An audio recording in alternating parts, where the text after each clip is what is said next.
अस्सलामुअलैकुम। सलीम बुखारी शो से मैं हूँ ज़ैनब जतोई, मेरे साथ मौजूद है सलीम बुखारी साहब। अस्सलामुअलैकुम। जी वालेकुम सलाम ज़ैनब। नाजरीन, प्रोग्राम में आज हम बात करेंगे साबिक डीजी ISI फैज़ हमीद की गिरफ्तारी के बारे में। अब गिरफ्तार तो हो गए हैं वो, लेकिन इसके बाद जो सियासी और अवामी रद्द-ए-अमल आ रहा है, आज प्रोग्राम में इस पर बात होगी। बुखारी साहब हमें तज्जिया भी देंगे। ख्वाजा आसिफ, बैरिस्टर गौहर, नदीम अफजल चंद ने कुछ अहम बातें की हैं, आज उनको भी शो का हिस्सा बनाएंगे। इसराइल पर जल्द सैकड़ों मिसाइल से हमला किया जाएगा, इलॉन मस्क ने ट्रंप से बात की है, इसको भी शो का हिस्सा बनाएंगे। और पेट्रोलियम मसनूआत में कमी की तजवीज़ पर गौर किया जा रहा है, इस पर भी आज हमें बुखारी साहब तज्जिया देंगे। बुखारी साहब, फैज़ हमीद ने नवाज शरीफ को पैगाम भिजवाए कि मुझे आर्मी चीफ बना दें। ख्वाजा आसिफ ने ये स्टेटमेंट जारी की है, इस बारे में क्या कहेंगे आप?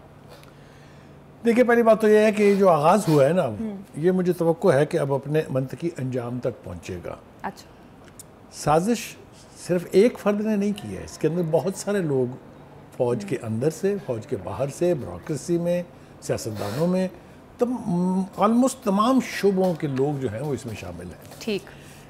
चूँकि हाथ बड़े आदमी की गर्दन पर पड़ा है, तो ये तवक्को हमें रखनी चाहिए कि अब कुछ पर्दा नशीनों के भी नाम आएंगे इसमें और गिरफ्त उनकी भी होगी। देखिए, पहली बात तो ये है कि 9 मई को हमारे मुल्क के प्राइम मिनिस्टर साहब जो हैं, उन्होंने अपनी पार्लियामेंट में एक स्पीच के दौरान ये कहा था कि 9 मई फ़ौज में बगावत कराने की एक नाकाम कोशिश थी। बिल्कुल। फिर उन्होंने इसकी मज़ीद वजाहत करते हुए कहा कि नहीं, ये पाकिस्तान और फ़ौज दोनों में एक तकसीम करने की घटिया एक कोशिश थी। मेरे ख्याल से मगर हमारे पास फुटेज है, हम फुटेज भी चला देते हैं कि आखिर शहबाज शरीफ साहब ने कहा क्या था। जिन्होंने 9 मई के दिन 2023 में पाकिस्तान की स्टेट के खिलाफ बगावत की, पाकिस्तान के अंदर तकसीम दर तकसीम करने की एक घटिया हरकत की और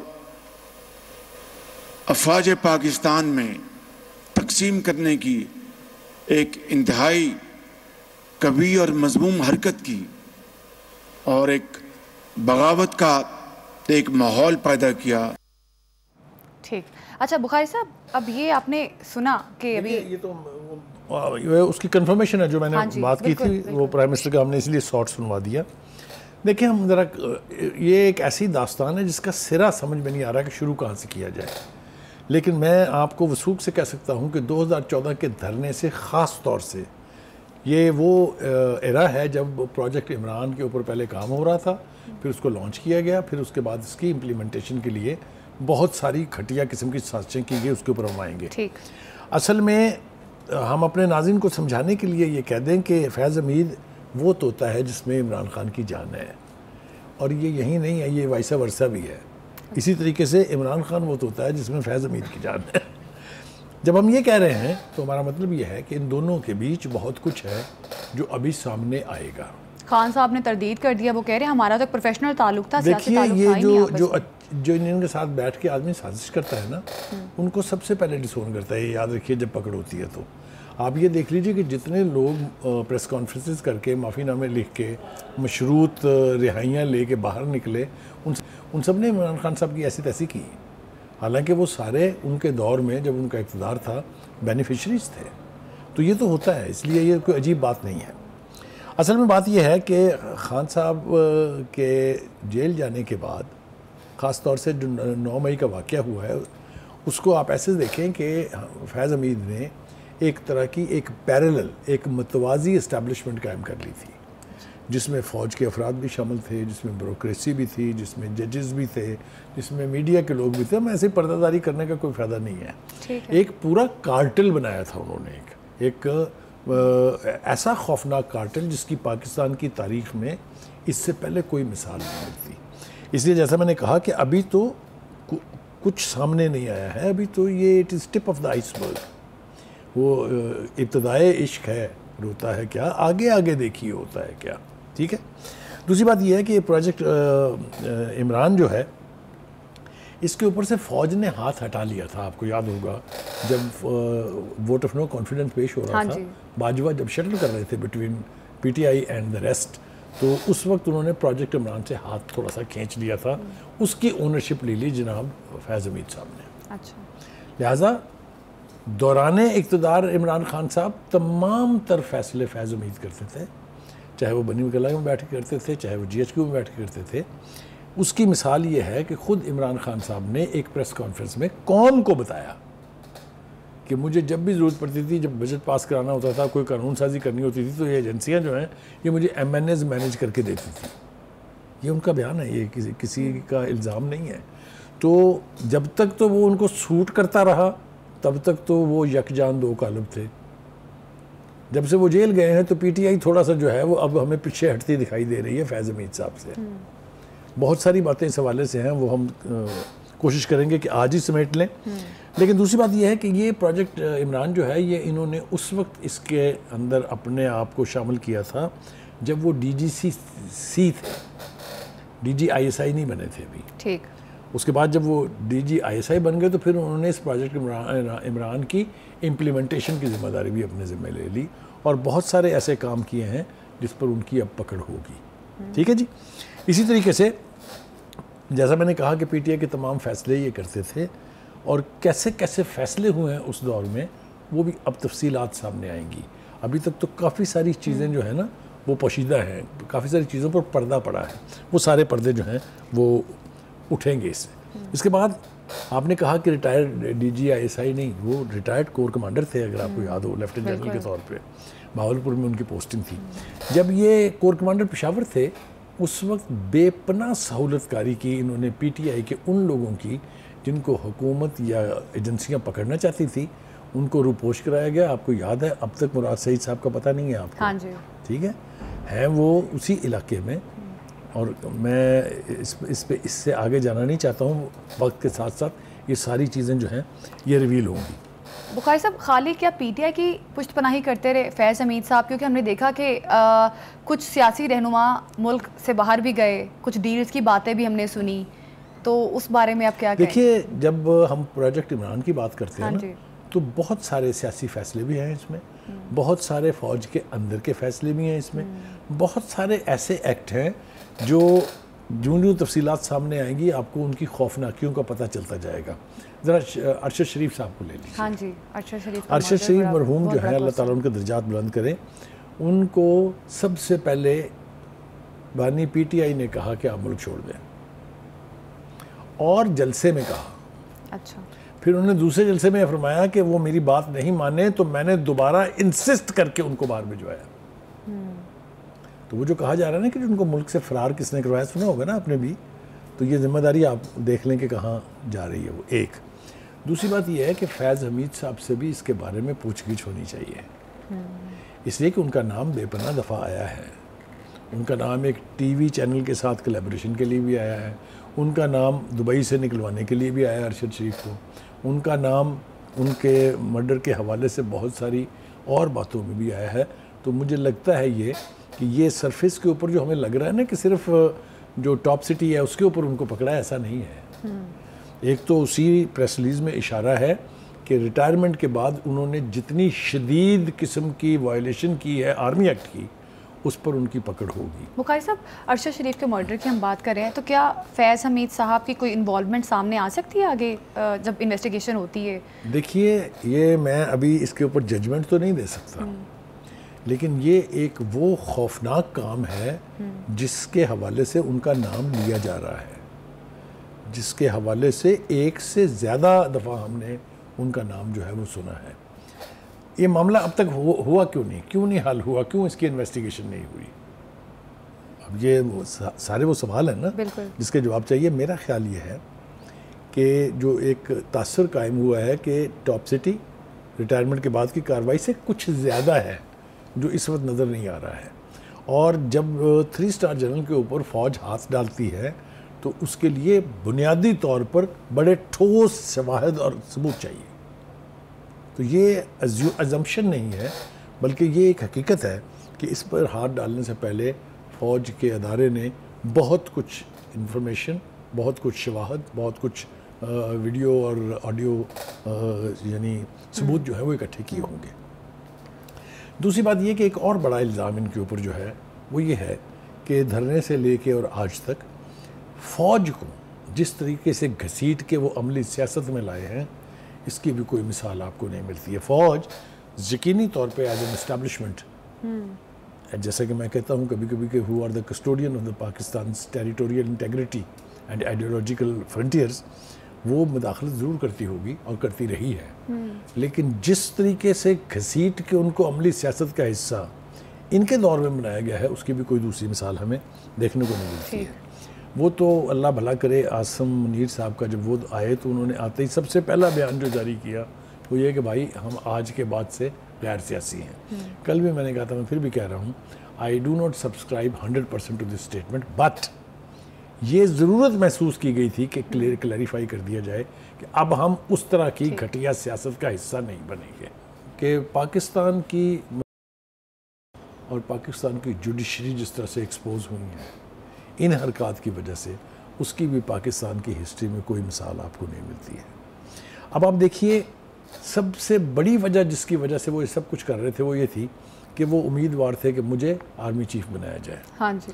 अपने आर्मी चीफ न बनने पर वो सख्त नाला थे और गालिबन यही वजह बनी उनके और जनाब बाजवा के दरमियान इख्तलाफात की, हालांकि दोनों के बीच गहरे ख़ानदानी रवाबत भी हैं, उसकी तफसील भी किसी और वक्त हम जो है वो करेंगे। अब ख्वाजा आसिम ने जो बयान दिया है, आप उसको थोड़ी सी ज़रा खंगाल लीजिए। वो ये कह रहे हैं कि वो हमें आखिरी लम्हे तक पैगाम भेजते रहे, कस्में खा खा के हमको यकीन दिलाया कि मैं आइंदा आपके लिए जो आप कहेंगे करने के लिए तैयार हूँ, मुझे आप आर्मी चीफ बना दें। साथ ही साथ जनरल बाजवा साहब भी एक ख़ास वक्त तक इसके हामी थे कि इनको आर्मी चीफ बना दिया जाए। फिर एक स्टेज आई जब जनरल बाजवा ने कहा कि अच्छा, अगर आप इनको नहीं बना रहे हैं और मुझे एक्सटेंशन भी नहीं दे रहे हैं तो कम से कम आसम मुनीर को ना बनाएं। अब आप मुझे ये बताइए, कभी आपने सुना था कि आर्मी चीफ की अपॉइंटमेंट के ऊपर इस तरह की चीज़ें होंगी? अब आ जाइए आप, इसके हवाले से आपको फ़ौरन याद आ जाएगा वो जो लॉन्ग मार्च हुआ था। बिल्कुल। वो लॉन्ग मार्च काहे के लिए था? पूरा खुल के बताया गया था अपनी पार्टी के अंदर के काडर्स को कि ये हम मार्च कर रहे हैं, जाके GHQ पे रुकेंगे, मुजाहरा करेंगे, एहतजाज करेंगे कि आसम मुनीर को आर्मी चीफ ना बनाया जाए। आप ये देखिए कि किस किस नौयत के वाक़यात नहीं हुए हैं। ठीक। अच्छा बुखारी साहब, ये सियासी अरकान से जो मुलाकातें करते रहे हैं फैज़ हमीद साहब, नवाज शरीफ साहब बाहर भी गए, आपको याद होगा, तो क्या उस टाइम पे कोई डील हुई थी फैज़ हमीद? देखिए, गुजारिश ये है नवाज शरीफ कि नवाज शरीफ के बाहर जाने में मेरा नहीं ख्याल कि फैज़ हमीद का एस्टेब्लिशमेंट का कोई ताल्लुक नहीं। एस्टेब्लिशमेंट का काम मैंने नहीं कहा कि नहीं था। अच्छा, ठीक है। ये हो सकता है किसी लेवल पर हो, लेकिन उसमें फैज़ हमीद जो है वो बराह रास्त मुलव्वस नहीं थे। ठीक है। उनके जाने की रीज़न्स और थी। ये बात बिल्कुल ठीक है कि उनको पनामा के ज़रिए निकलवाने में through justice Saqib Nisar and company, जो बाकी के जजेस थे, उसमें मनूवरिंग जो है वो ज़रूर की इन्होंने। यानी जो सज़ा हुई उनको, उस हद तक तो उनका रोल था, लेकिन बाद में जो कुछ हुआ उसके मेरे नज़दीक सबसे ज़्यादा बड़े ज़िम्मेदार उसके खान साहब हैं, जिन्होंने अवाम को बाकायदा खिताब करते हुए ये बताया कि मैंने चेक करवाया है, डबल चेक करवाया है, नवाज शरीफ की हालत बहुत ख़राब है और उनको बाहर ना भेजा तो वो हमारे गले पड़ जाएंगे। वो मुझे ये भी याद है कि जो पंजाब की वज़ीर सेहत थी यास्मीन राशिद साहबा, वो हर 4 घंटे के बाद उनकी सेहत का एक बुलेटिन जारी करती थी और बताती थी कि उनकी हालत बहुत ख़राब है। फिर प्राइम मिनिस्टर का, मुझे इमरान खान का ये बयान भी याद है कि मुझे तरस आ गया है उनके ऊपर, इसलिए मैंने उनको जाने की इजाज़त दी है। ठीक। लेकिन मुझे खान साहब ये भी याद है जिन्होंने 4 दिन के बाद ये कहना शुरू कर दिया था कि मेरा क्या ताल्लुक है उनके बाहर जाने से। खैर नहीं, ये तो वो। अच्छा, अभी फैज़ हमीद को सारे डिसऑन कर रहे हैं, हमारा ताल्लुक नहीं है। फैज़ हमीद डिक्टेट करते थे पाकिस्तान तहरीक इंसाफ के अरकान को, 9 मई से फैज़ हमीद का गहरा ताल्लुक है। इस पे क्या कहेंगे? क्या फैज़ हमीद ही मास्टरमाइंड थे 9 मई के इंसिडेंट के? अब हम बिलीव करने या ना बिलीव करने की सूरत हाल से बाहर आ गए हैं। फौज में जब किसी 3 स्टार जनरल का जनरल फील्ड कोर्ट मार्शल होता है, ये आसान काम नहीं है। बिल्कुल, जब तक इसके लिए आपके पास ठोस एविडेंस ना हो, आप इतना बड़ा फैसला कभी नहीं करते हैं। तो ये कहना कि वो इन्वॉल्व थे, मुलव्वस थे या नहीं थे, now this case is beyond that. अब तो ये मेरिट्स के ऊपर डिसाइड होगा और जो आपके पास एविडेंस है उसके ऊपर डिसाइड होगा। मेरा ख्याल ये है कि फैज़ हमीद साहब इज़ इन डीप ट्रबल, ये मैं बहुत आसानी से कह सकता हूँ। उसके ज़िम्मेदार कौन है? उसके ज़िम्मेदार वो खुद हैं सबसे ज़्यादा, और वो जिनके लिए उन्होंने काम किया और जिन्होंने उसको अब डिसोन कर दिया है। जिस शख्स का बयान आप सोच रहे हैं ना या सुन रहे हैं या आप तक पहुंच रहा है कि हमारा कोई ताल्लुक नहीं है, वो सारे इसमें मुलव्वस और इन्वॉल्व हैं। सभी के ऊपर जो है वो एक्सपर्शंस आएगी। ये आखिरी गिरफ्तारी नहीं है। मैंने शुरू में भी कहा कि this is the tip of the iceberg. अभी तो इसमें कौन कौन गिरफ्त में आएगा आप ज़रा देखते तो जाइए, ज़रा दिन तो गुजरने दें कुछ। अच्छा बुखारी साहब, ये जो नदीम अफसर चंद ने कहा है कि तहरीक इंसाफ के सारे मामलात यही चलाते थे, फैज़ हमीद, क्या वाकई ये सच है? सारे मामलात यही देखते थे? मैं तो इसके ऊपर यकीन ना करता अगर मुझे उस वक्त के प्राइम मिनिस्टर इमरान खान ने खुद ना बताया होता। उन्होंने तो खुद बताया कि मैं जब भी मुश्किल में पड़ता था, फैज़ हमीद जो है वो एजेंसियाँ जो है मेरी मदद करती थी। तो एजेंसियों को कौन चला रहा था? तो वज़ीर आज़म भी इनकी मदद से बने। वो तो बाबा यही तो बात है कि जब आपने उनसे काम लिया तो था, जब आपके हाथ से गेम निकल गई तो आपने मलबा जो है दूसरों के ऊपर डालना शुरू कर दिया। तो ये एक रिवाज है सियासतदानों में। बुखारी साहब एक छोटा सा कमेंट कर दें इस टॉपिक के लास्ट पर, इस गिरफ्तारी का सबसे ज़्यादा फ़ायदा किसको है? देखिए इसका मेरे ख्याल से इसका फ़ायदा ढूंढने की बजाय इसका नुकसान ढूंढने किसको होगा सबसे ज़्यादा। ठीक, मेरा ख्याल ये है कि इस पकड़ के बाद पीटीआई के ख़िलाफ़ जो हंट है वो और तेज़ होगी। और मैं वहाँ तक जाना नहीं चाहता हूँ क्योंकि अगर जनरल फैज़ हमीद ने ऐसी एविडेंस मुहैया कर दी कि पीटीआई और उसकी लीडरशिप उसमें बराबर की मुलव्वस थी, तो मुझे पता नहीं क्यों लगता है कि फिर इमरान खान साहब का ट्रायल अडयाला जेल में नहीं होगा। अच्छा, फिर वो कहीं और। इजराइल पर बड़े हमले की तैयारी की जा रही है। इजराइल पर जल्द सैकड़ों मिसाइल से हमला किया जाएगा।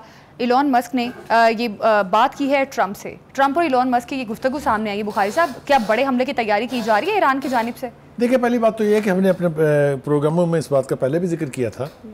उनके यहाँ एक रस्म है ईरान में और वो सेंचुरीज ओल्ड है कि जब कोई दुश्मनी इस हद तक बढ़ जाए कि आप उसका बदला लेने पर मजबूर हो जाएं तो आप रेड फ्लैग जो है होस्ट कर देते हैं।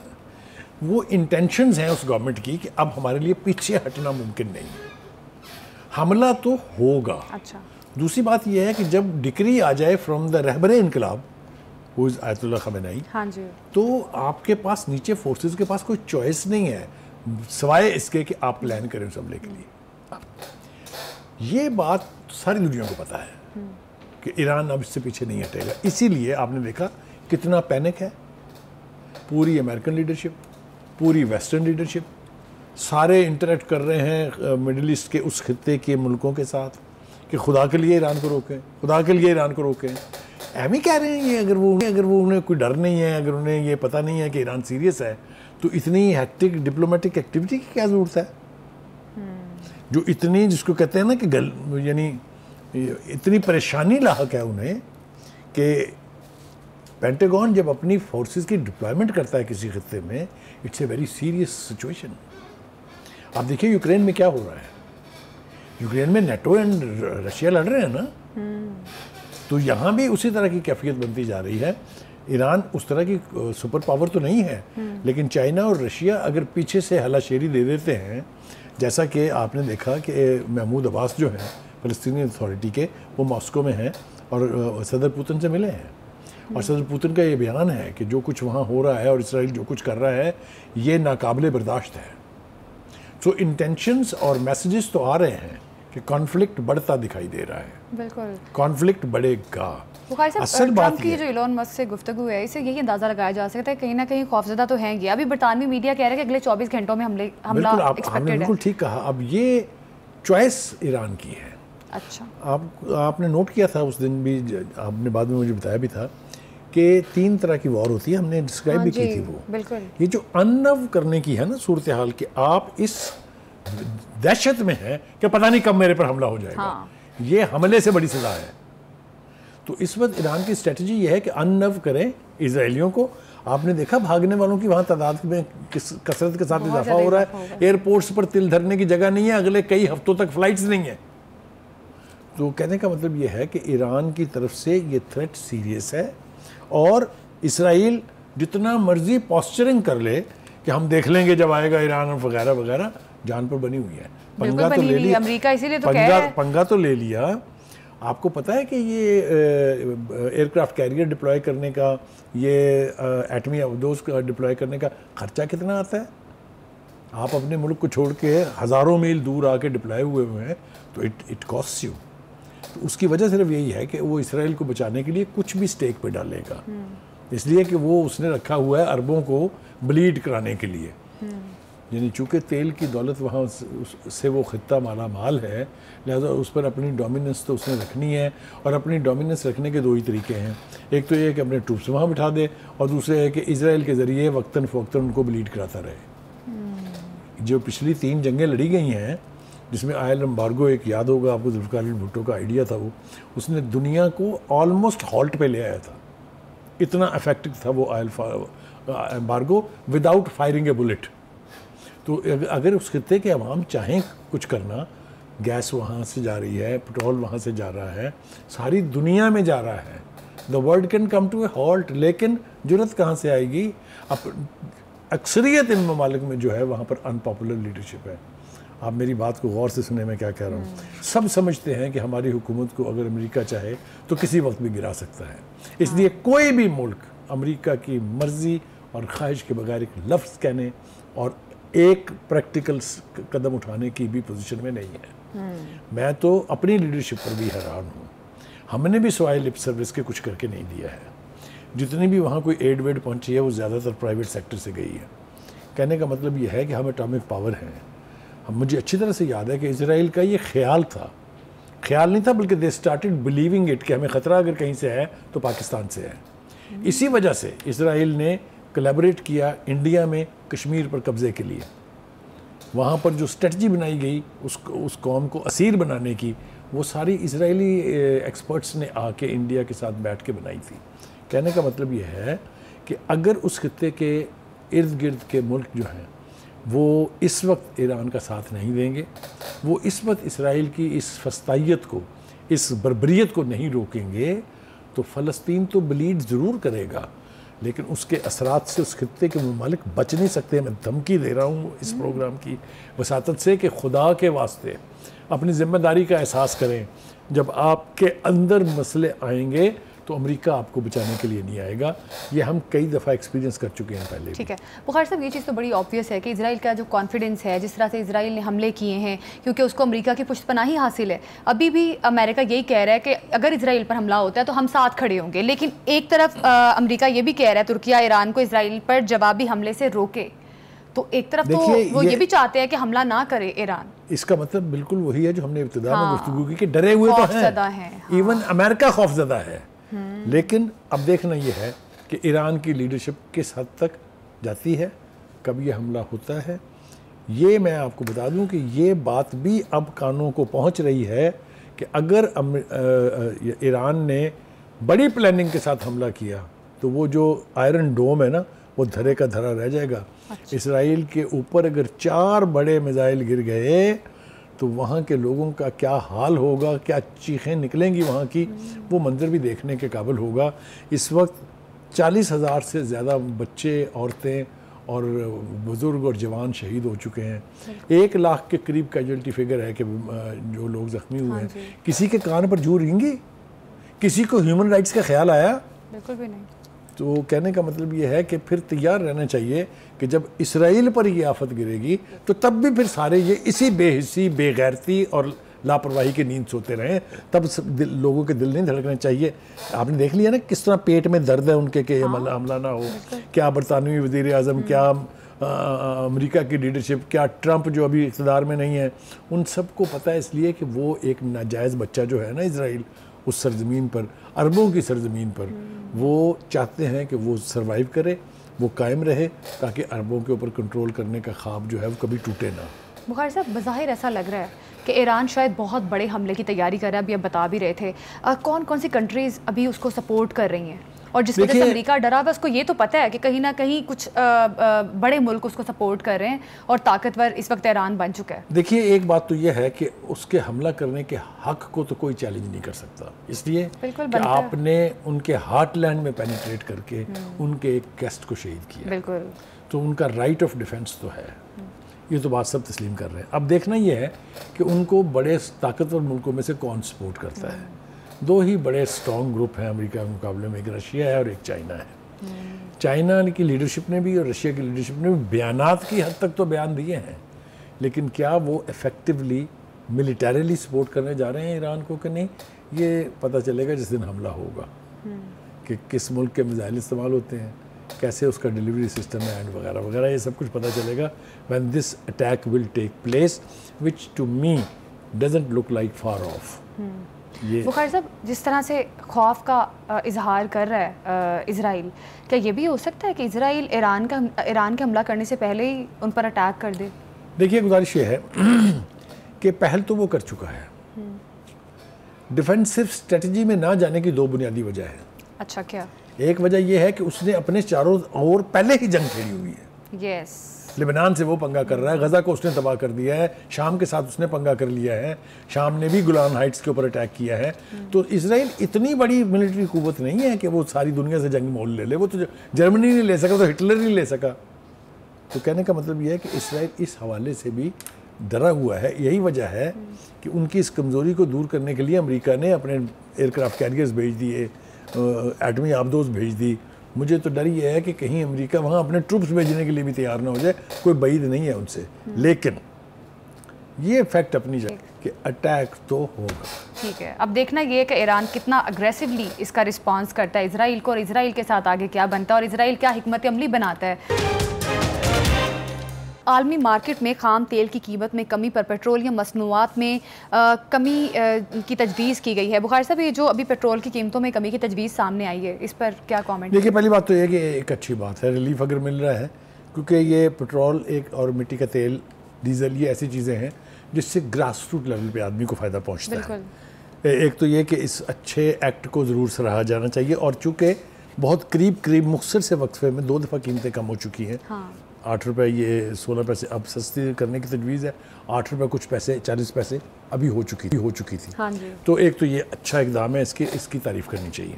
दूसरी बात ये है कि पहले भी हम अपने प्रोग्राम में कह चुके हैं कि जो 77 रुपये पर 77 रुपीज़ पर लीटर आप कमाते हैं, थोड़ा सा उसमें से भी छोड़ दीजिए। वो हमें पता है कि आपकी IMF की मजबूरी है, आप अपनी मर्ज़ी से नहीं कर सकते, लेकिन प्रेशराइज IMF, ये अभी हाफिज़ नईम रहमान साहब ने जो धरने दिए हैं उसके नतीजे में बहुत सारे अच्छे इकदाम हुए हैं। ये पेट्रोल की कीमत पहले भी कम की थी उन्होंने, अब फिर दोबारा कम कर दी है।